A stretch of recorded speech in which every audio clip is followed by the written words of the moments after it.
My name is Kendrick Brown. I've been the head coach, athletic coordinator here for a year. Previously, I was defensive coordinator at DeSoto High School, one of the top programs in the state and in the nation. Before my time at DeSoto, I was defensive coordinator in Arlington ISD at Arlington Seguin, and spent 3 years there as a defensive coordinator. And I previously, before going to Arlington, I spent some time in this area, and I was at Hebron High School, which is not too far from here. So I was very familiar with this area, and I always said if I had a chance to get back this way, I would. So Little Elm High School came open, and it was a good fit. So I'm glad to be here. Um, Obviously, rich background in coaching. How about any playing career or anything like that? Yes, I grew up in Tyler, Texas. Graduated from John Tyler High School, which is a home of the Cujo Nation, we like to say, but it's a story program.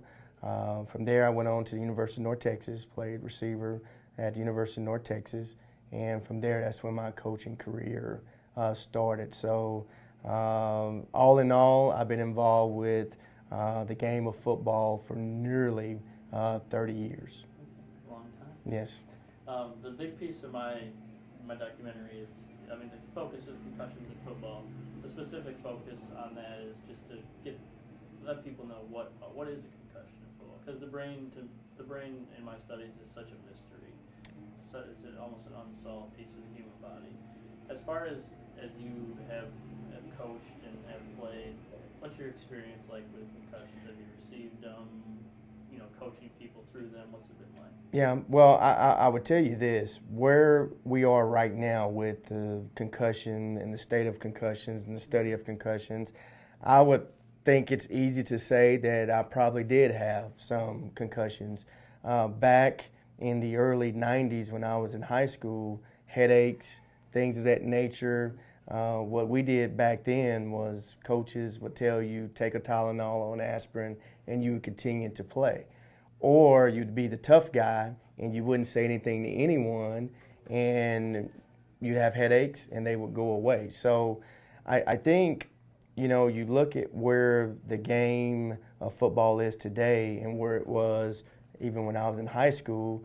I just think the study of concussions, I think the education on concussions has drastically increased, and we know more about the study of the brain and what impacts the brain, and so we're taking more measures to do that. I have one quick announcement to make.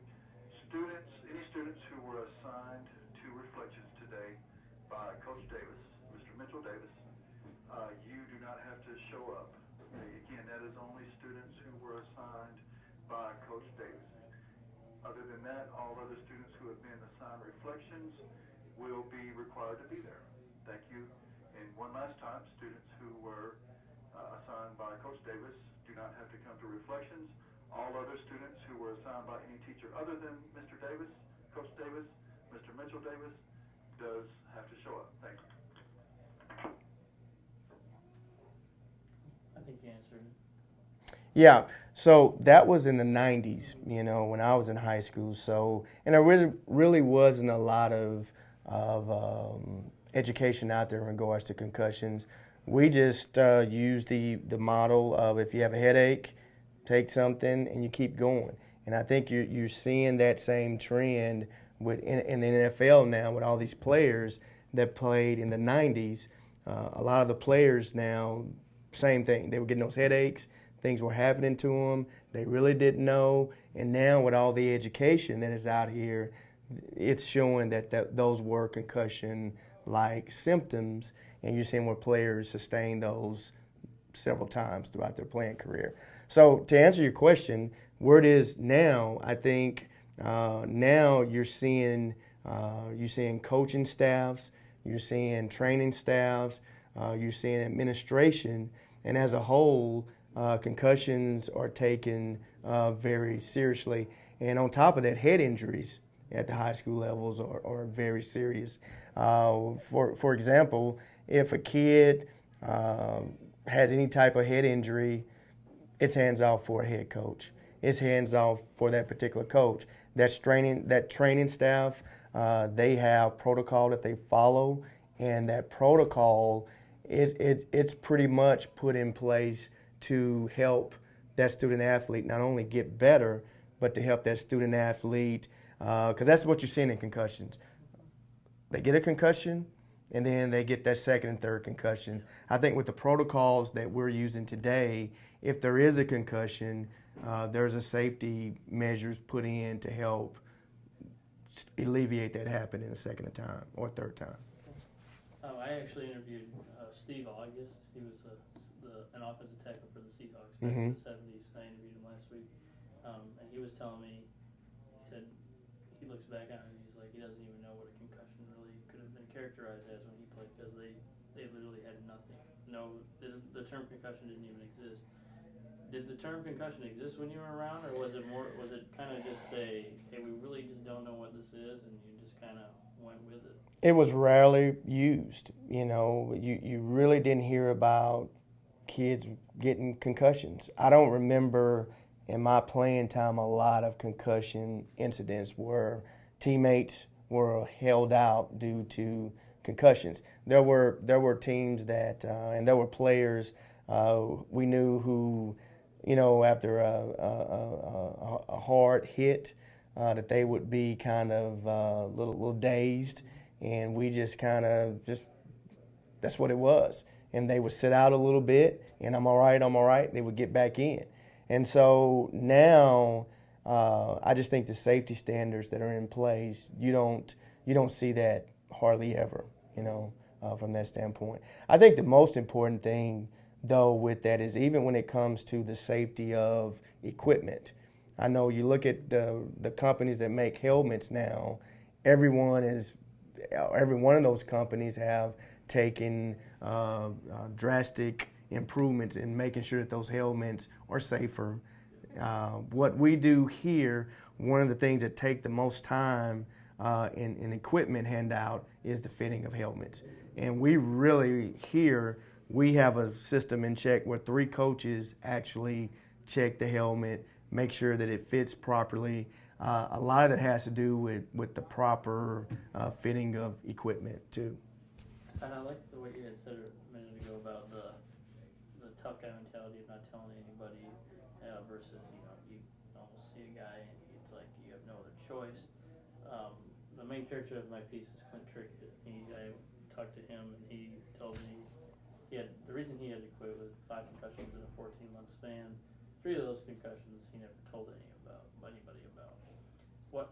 When you hear that kind of thing, if a kid were to get a concussion on your team and they didn't tell anybody, is that as a coach, do you work for them to reveal that they're having kind of some maybe just different aspects of a concussion, or do you kind of leave it up to them? Well, what we do is we show an education piece at the beginning of the year that helps educate not only our coaches but also our players about concussion, symptoms of concussion, steps that you take to treat someone that has a concussion.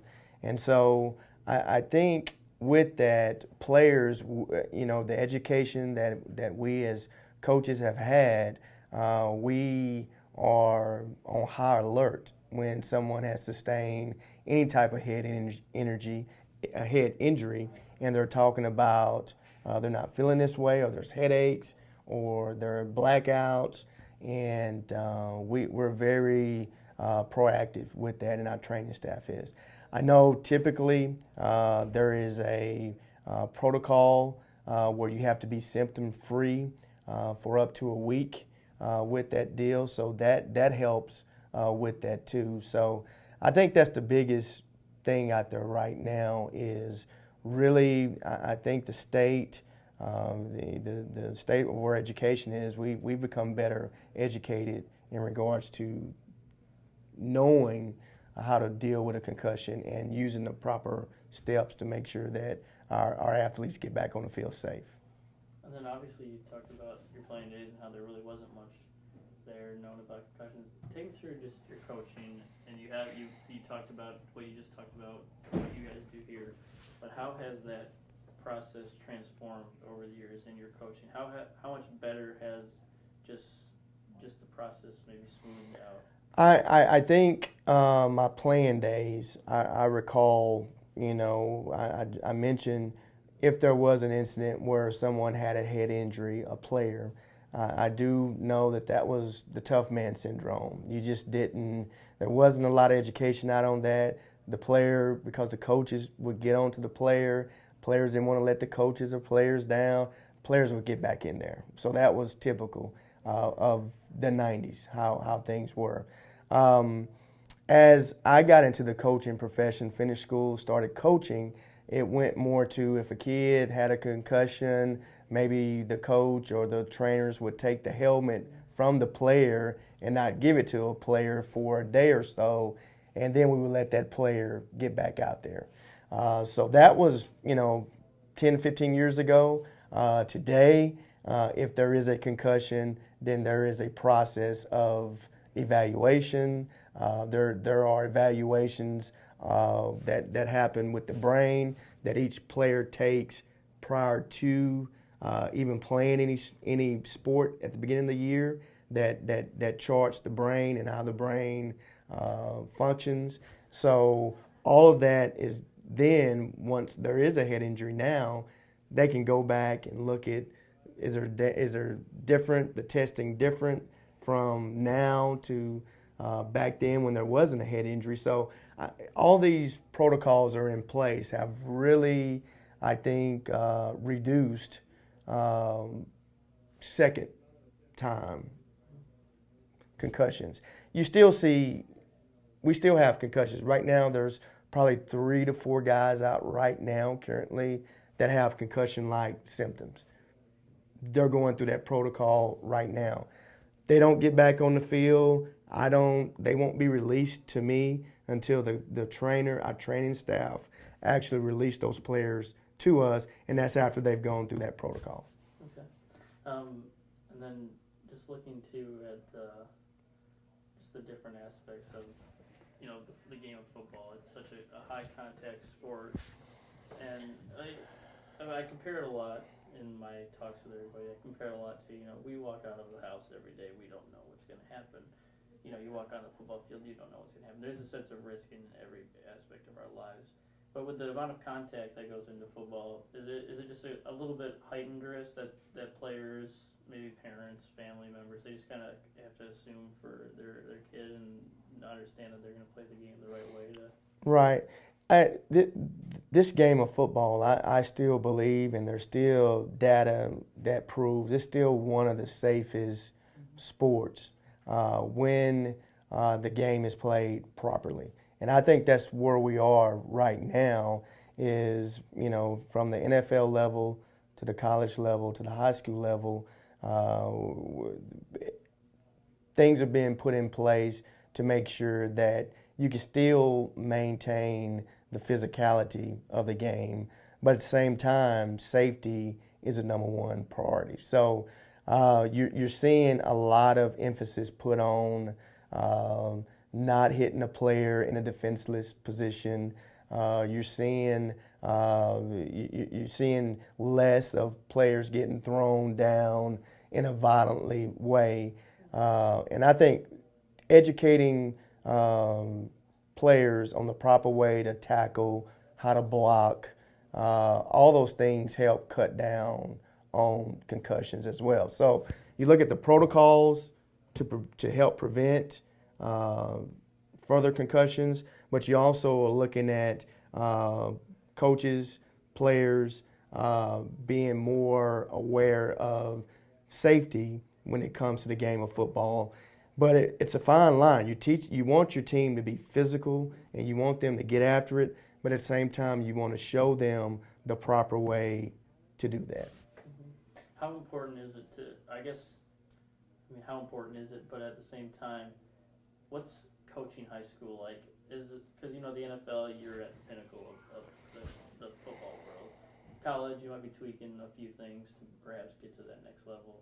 At the high school, is it refining skills to make a jump to college, even though there's such a small percentage of players that do make it. What's coaching high school like in terms of helping kids continue to learn the game, but at this stage they're probably doing more than just learning? Well, I think number one, at this level, at the high school level, and it's the same way at the college level, you're molding young men. And I think that's the number one priority of extracurricular activities. It helps you become a well-rounded individual, competing, learning how to persevere when things are tough. And I think more so, it's good to the X's and O's and all that development, but also teaching the young men how to continue to fight when things are not going well. So we have a big role as coaches in high school football because, like you said, only a certain percentage move on to the next level. The state of Texas is one of the best around when it comes to teaching kids how to play the game of football, teaching them the fundamentals of football. At our middle school right now, we're currently teaching our kids the fundamentals of football. We have a youth league organization to where we're teaching kids the fundamentals of football. So that's being taught, but at the same time, we're teaching our kids how to do well academically and how to continue to stay and deal with things when the going gets tough. And I think along with athletically and teaching fundamentals, that is a huge aspect of coaching. Now, what's your take on just the game in general? Clint was very vocal in his answer. The game of football has gotten very soft. Do you think has the game gotten soft, or are these rule changes in a good place to where the game can still be played properly, but there's less cause for worry? I think I'll use on the NFL level because that's the level everybody can relate to. Seattle Seahawks. Everybody's familiar with the Legions of Boom, I think it is, but that's a very physical defense, and they get after you, and they hit, and they're physical, but they do it the right way.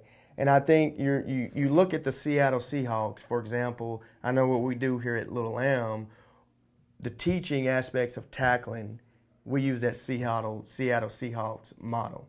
And I know hundreds of high schools across the nation are using that model that Pete Carroll and the Seahawks use at Seattle. So that whole process of teaching kids how to be physical starts at a young age. And I think that's the biggest issue with high school coaches is that they see where these younger kids are not taught the proper way how to tackle and how to block.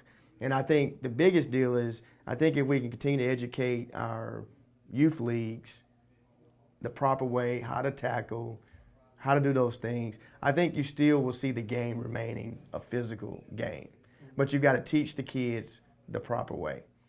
A physical game and a lot of hits that are not done the right way is damaging. And that's where you're seeing the NFL, the college level, the high school level, they're just trying to clean that up. They want it to remain physical, but they want it to be a clean physical game. So that's where we are. Almost get as perfect as Yes. you possibly can. Yes. Yes. Take me. What kind of guy is Brian on the field for you?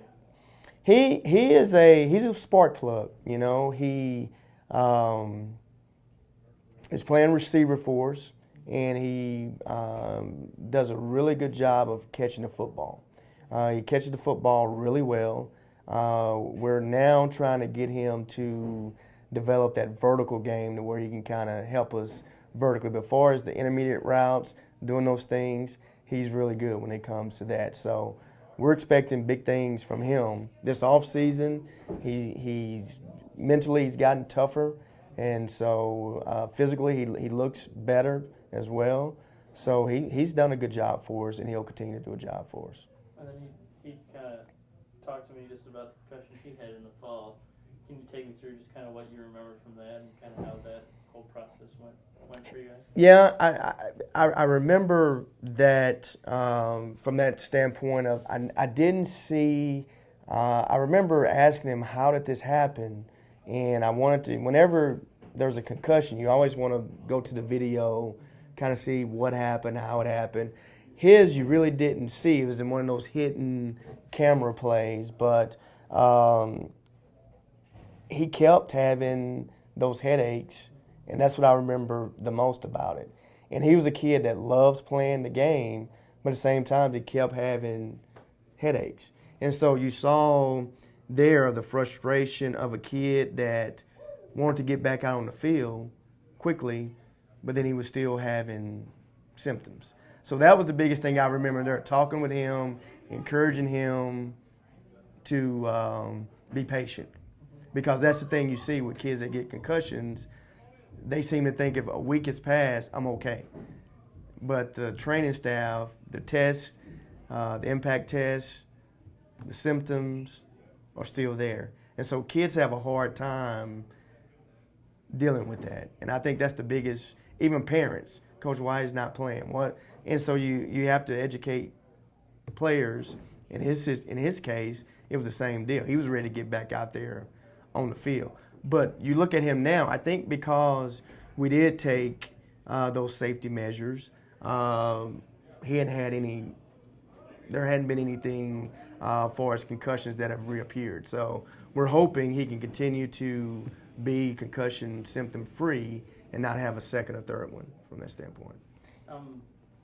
And just one of the things that I've really come across that kind of has been a really, I feel like everybody's talked about that I've talked about. It's just kind of the mentality of the wiring of a football player, if you will.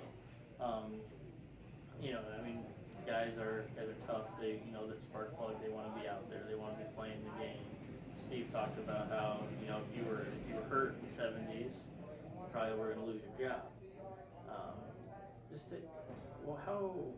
How true is that? I guess maybe a warrior mentality of football players to have to continue to play, and just how big of a team aspect the game truly is.